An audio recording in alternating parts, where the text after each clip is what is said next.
2 ఏళ్ళు ఇంచుమించు 2 ఏళ్ళ దాకా ఉండిచ్చారు కదా. గవర్నమెంట్ రాగానే మెల్లిసేసి పంపించాలి అతన్ని. ఇప్పుడు అందరు బాధ చేయడం ఉన్నారు. జగన్ ఉన్నప్పుడు వాళ్ళకి ఇచ్చేసుకున్నాడు, వాళ్ళ ఏరియా వాళ్ళకి ఇచ్చేసుకున్నాడు, వాళ్ళ మతం వాళ్ళకి ఇచ్చేసుకున్నాడు, వాళ్ళకి ఏం కావాలితే చేసేసుకున్నాడు, కాంట్రాక్ట్ ఇచ్చేసుకున్నాడు, అని ఇచ్చేసుకున్నాడు. వీళ్ళు ఎందుకు ఇవ్వట్లేదు అనేటువంటి అసంతృప్తి ఉంది కొంతమంది. అందుకని నెగిటివ్ పోస్టులు గట్టా వస్తూ ఉంటాయి. పనిచేసే వాళ్ళందరూ పొమ్మంటే ఎవడో వచ్చి పని చేస్తాడు.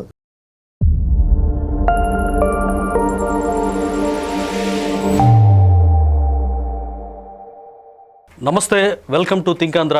నేను మీ మాణిక్. మనతో పాటు ఉన్నారు ప్రముఖ రాజకీయ విశ్లేషకులు అడుసుమల్లి శ్రీనివాసరావు గారు. నమస్కారం సార్. నమస్కారం అండి. సార్, ఇటీవల కాలంలో డిఎస్సి గురించి వైఎస్ఆర్సీపీ చాలా ప్రాపగండా చేస్తూ ఉన్నారు. అంటే పారదర్శకంగా జరగలేదని. జంబో డిఎస్సి అంటే 16,347 పోస్టులు భర్తీ చేశారు సార్. చాలా పారదర్శకం జరిగింది. నేను కూడా వన్ ఆఫ్ ద యాస్పిరెంట్. నేను సరిగ్గా చదవలేదు, నాకు రాలేదు. కానీ అది పారదర్శకంగా లేదు. మంచి ర్యాంకులు వచ్చిన వాళ్ళు కూడా పోస్టులు రాలేదు. ఇది ఖచ్చితంగా దగా డిఎస్సి అంటూ జగన్మోహన్ రెడ్డి గారి దగ్గర నుంచి ఆ పార్టీ శ్రేణులు మొత్తం కూడా, నాయకులు కూడా ఎక్కడ పట్టిన యాస్పిరెంట్స్ని రెచ్చగొడుతూ, అంటే ఒక 16,000 మంది పోయినా పర్లేదు, 5-6 లక్షల మంది ఓట్లు మాకు రావాలనే రాజకీయంతో వాళ్ళు చేస్తున్నారనే విమర్శలు కూడా వస్తూ ఉన్నాయి. దీనిపై మీ అభిప్రాయం ఏంటి? ఇప్పుడు వాళ్ళు అనుకుంటే 5-6 లక్షల ఓట్లు రావండి. వాళ్ళకి ఎందుకు రావంటే మళ్ళీ డిఎస్సి 10,000 మందికి వేస్తున్నారు కదా. ఎస్, మళ్ళీ వచ్చే సంవత్సరం ప్రతి సంవత్సరం వేస్తున్నారు కదా.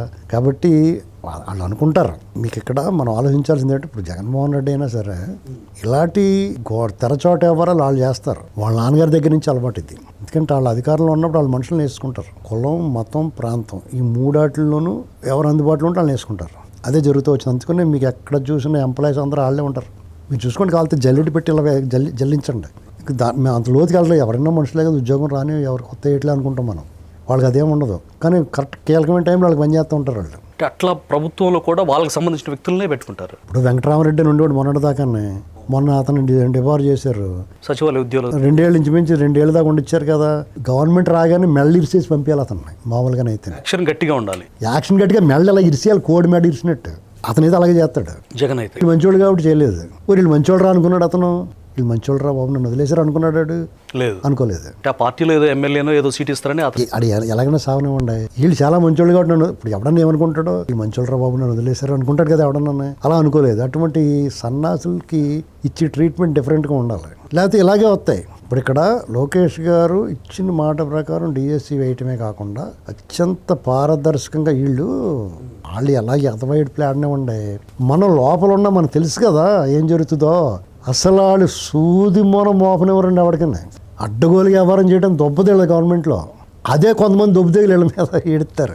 ఇప్పుడు అందరు బాధ చేయడం ఉన్నారు. జగన్ ఉన్నప్పుడు వాళ్ళకి ఇచ్చేసుకున్నాడు, వాళ్ళ ఏరియా వాళ్ళకి ఇచ్చేసుకున్నాడు, వాళ్ళ మతం వాళ్ళకి ఇచ్చేసుకున్నాడు, వాళ్ళకి ఏం కావాలితే చేసేసుకున్నాడు, కాంట్రాక్ట్ ఇచ్చేసుకున్నాడు, అని ఇచ్చేసుకున్నాడు. వీళ్ళు ఎందుకు ఇవ్వట్లేదు అనేటువంటి అసంతృప్తి ఉంది కొంతమంది. అందుకని నెగిటివ్ పోస్టులు గట్టా వస్తూ ఉంటాయి.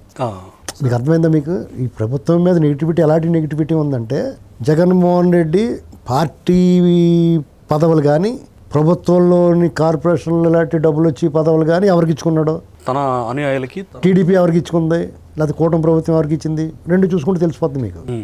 మరి ఇక్కడ బాధ వస్తుంది కదా, మనం వచ్చిన తర్వాత మనం కూడా అలా తీసుకుందాం అనుకుంటారు కదా ఎవడన్నా. అవును. అంటే అతను ఒకటి సెట్ చేసి పెట్టాడు. అంతకుముందు లేదు ఈ దరిద్రం. అతను ఒకటి సెట్ చేశాడు అడ్డగోలుగా. ఎవడన్నా ఏమన్నా అనుకుని ఫైబర్ నెట్ నిండాలు నింపేశాడు. అవును. వాళ్ళని కూడా తీయలేదు వీళ్ళు. ఎందుకని అంటారు అంటే, తర్వాత తీశారు. అంటే వచ్చినట్టే లేపేయలేదు. లీగల్గా కూడా ప్రాబ్లమ్స్ వస్తాయి. వీళ్ళు అలాంటి పొరపాటు పని పక్షపాతంగా, కక్షపూరితంగా వ్యవహరించరండి. వాళ్ళు వ్యవహరిస్తారు. అలాగే వ్యవహరించారేమో అనుకుంటూ ఉంటారు. వాళ్ళు చేసిన మిస్టేక్స్ ని వీళ్ళు కూడా చేస్తారు అనుకుంటారు, కానీ వీళ్ళు చేయరు. అలా చెయ్యకపోబట్టి వీళ్ళ మీద కోపం. ఎవరికి? టీడీపీకి బాగా పనిచేసిన వాళ్ళు ఉంటారు. వాళ్ళు ఎక్స్పెక్ట్ చేస్తారు, ఏంటి మాకేదోటి ఆ కేక్ ముక్క ఎంత పెట్టేస్తాడు మనకి చంద్రబాబు గారు అనుకుంటారు. లేదా మాకు తీసుకొచ్చి ఇక్కడ కూర్చోబెట్టేస్తాడు అనుకుంటారు. వీళ్ళు మామూలుగా వాళ్ళు పనులు చేసుకుంటారు అంతే. కరెక్ట్. ఇతను మళ్ళీ మొత్తం అంతా దోసిపెట్టేసి గనులు, ఇసుక, మట్టి, మశానం దోసుకోరా బాబున్నాడు దోపిడీ చేస్తారు వాళ్ళు. ఎస్, మీరు అన్నట్టు సార్, రాష్ట్రంలోనే అత్యున్నత సర్వీస్ ఏపీఎస్సి గ్రూప్ 1 పోస్టులని అసలు ఎంత దారుణంగా బట్టబయలైపోయింది. మీకు అదే చెప్పదలుచు. ఇప్పుడు భవానీ ఐలాండ్లో గట్ట కూర్చోబెట్టి పేపర్లు ఇద్దేసి అది ఏం చేశారు చూసాం కదా. అవును. అందులో ఒక ఎంప్లాయీస్ని అవి మొత్తం రద్దు చేయాలి అసలు యాక్చువల్ గవర్నమెంట్ వచ్చిందారు. కానీ నిజంగా కష్టపడి పరీక్ష రాసిన వాళ్ళు దెబ్బైపోతారన్న ఆ ఆలోచనతోటి 100 మంది దోషులు తప్పించుకోవచ్చు, కానీ ఒక నిర్దోషి శిక్ష పడకూడదు అనేటువంటి సంప్రదాయంగా ఆలోచన మన వాళ్ళది. అలాగే ఆలోచించి ఆపారు అది. అయినా కోర్టు ఒప్పుకోలే. కోర్టు కూడా చివరి అది కోర్టు చేసింది, అది ఎవడేం చేయలేడు. వీళ్ళైతే కక్ష సాధించాల. కానీ వీళ్ళు ఇలాంటివి మొదలెడితే వీళ్ళు ఏదో అనుకుంటున్నారు. చాలామంది వాళ్ళ వాదన ఏంటంటే 16,000 మందికి ఉద్యోగాలు వచ్చినాయి, ఓ 3 లక్షల పైన ఉన్నారు రానోళ్ళు, వాళ్ళందరూ వ్యతిరేకం అవుతారు కదా అన్నాడు. ఏమి అవ్వరండి, వీళ్ళకి మళ్ళీ అంత బుర్రలైన వాళ్ళు ఏం కాదు. ఏమంటే ఒక అందులో 10% ఉంటారు. వాళ్ళు నిజంగా చదువుకున్నవాడైతే అలాగ అండి. ఎందుకంటే కాంపిటీషన్లో స్పోర్ట్స్ మ్యాన్ స్పిరిట్స్ ఉంటాయి, స్పోర్ట్గా తీసుకుంటారు. ఈసారి రాలేదో మళ్ళీ సారి కొడదాం అనుకుంటారు. అర్థమైంది మీకు? అంతేగాని రానంత మాత్రం ఏదో మోసం జరిగిపోయిందంటే 3 లక్షల మందిలో ఎలా చేసినా 16,000 ఉన్నప్పుడు ఎలా చేసినా వాళ్ళకే కదా వస్తుంది. ఎంత కాంపిటీషన్, ఎంత పర్ఫెక్ట్గా చేసినా. అదే ఇప్పుడు జగన్మోహన్ రెడ్డి అయితే అందులో 16,000 మంది కూడా వేరే వాళ్ళు వచ్చి కూర్చుంటారు, అసలు పరీక్ష రాయకుండా వచ్చి కూర్చుంటారు. వాళ్ళ నాన్నగారి హయాంలో కూడా డిఎస్సిలో అవకతవకలు జరిగాయి, అది ప్రూవెన్. శాంతి అన్న ఆవిడ ఎలా వచ్చింది, మొన్న తీసేశారు కదా ఆవిడ్ని. ఇలాంటివి ఉంటాయి అందులో, వాళ్ళ బతుకంతా అలాంటిది. ఇప్పుడు ఆ గ్రూప్ 1లో కూడా సార్ ఆర్డీఓలు కావచ్చు, డిఎస్పీలు కావచ్చు, వాళ్ళకి అనుకూలంగా ఇప్పుడు వాళ్ళు వర్క్ చేస్తానే ఉన్నారు ప్రజెంట్, డబ్బులు పెట్టి కొనుక్కొని. అండి వాళ్ళు అలా పని చేస్తున్నారు కాబట్టి అతనికి అనుకూలంగా పని చేస్తూ ఉంటారు. మరి అది ప్రభుత్వానికి ఇబ్బంది కదా, అది ఇబ్బందే. మరి ఏం చేస్తారు, ఎంతమందిని వదులుకుంటారు? పని చేసి వాళ్ళందరూ పొమ్మంటే ఎవడో వచ్చి పని చేస్తాడు. కాబట్టి వాళ్ళ చేత చేయించుకుంటారు నయ్యానో భయానో. ఇదేంటంటే అందుకనే పవన్ కళ్యాణ్ గారు కానీ చంద్రబాబు గారు ఆలోచించేది ఏంటంటే ఇది కంప్లీట్ ప్రక్షాళన అవ్వాలి, ఇది పట్టాలు పూర్తిగా ఎక్కడం అంటే 10 ఏళ్ళు పడుతుందండి మినిమం.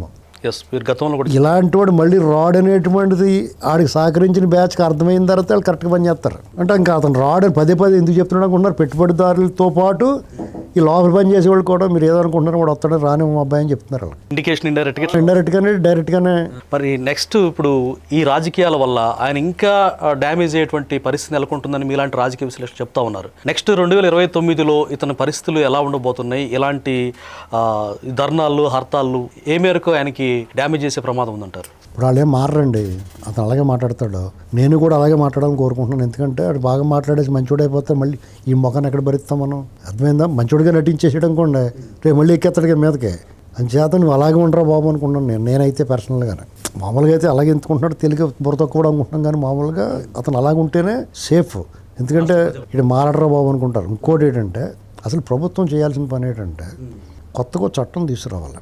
ఇతని గురించి అని కాదు, నేను మాట్లాడినా మీరు మాట్లాడినా ఎవరు మాట్లాడినా ఫేక్ న్యూస్ ప్రచారం చేసేవాళ్ళు కానీ విద్వేషాలు రెచ్చగొట్టేవాళ్ళని కానీ, అంటే విద్వేషాలు రెచ్చగొట్టే వాళ్ళ మీద చట్టాలు ఉన్నాయి. కానీ ఇది ప్రత్యేకించి ఈ టైపు నిన్న విగ్రహం తల తీసాడని చెప్పేసి ధర్నాలు చేశారు కదా, ఆ ధర్నాలు తీసిన వాళ్ళు మోకాలు చెప్పులు తీసేయాలి. ఎవరి మీద చేస్తారు ధర్నాళ్ళు? అతను వైసీపీ క్యాండిడేట్ సార్, తీసేసింది. మొత్తానికి ఏంటి సంబంధం? వాడు వైసీపీలో ఉన్నాడు, వాడు మానసిక స్థితి బాగోలేదు, వాడు కుటుంబ గొడవలో పార్టీ పట్టించుకోవట్లేదో లేకపోతే ఎవరు పట్టించుకోవట్లేదో, అది ఈ పార్టీలో ఉండటం వల్ల ఈ దరిద్రం పట్టుకుంది అనుకున్నాడో ఎందుకో వెళ్ళిపోయి అది చేసాడు. ఆ పని చేసేస్తే వాళ్ళు ఏం చెప్పాలి, వాడు బుద్ధి చెప్పాలా, లేదంటే ఇంకో ఎంతకన్నా బాగా కట్టించాలి విగ్రహాన్ని ప్రభుత్వం పర్మిషన్ తీసుకుని.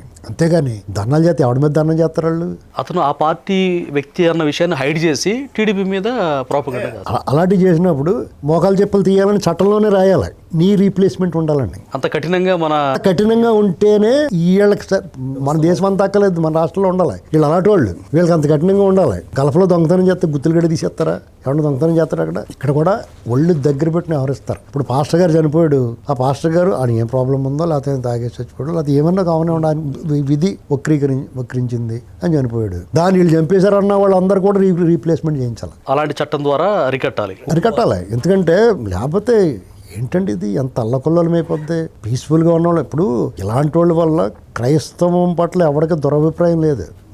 మొన్న ఇలాంటి ఇన్సిడెంట్లు సిరీస్గా 1 by 1 జరుగుతుంటే వాళ్ళ మీద తేడా వచ్చింది. వాళ్ళకి తెలియట్లేదు ఇంకా.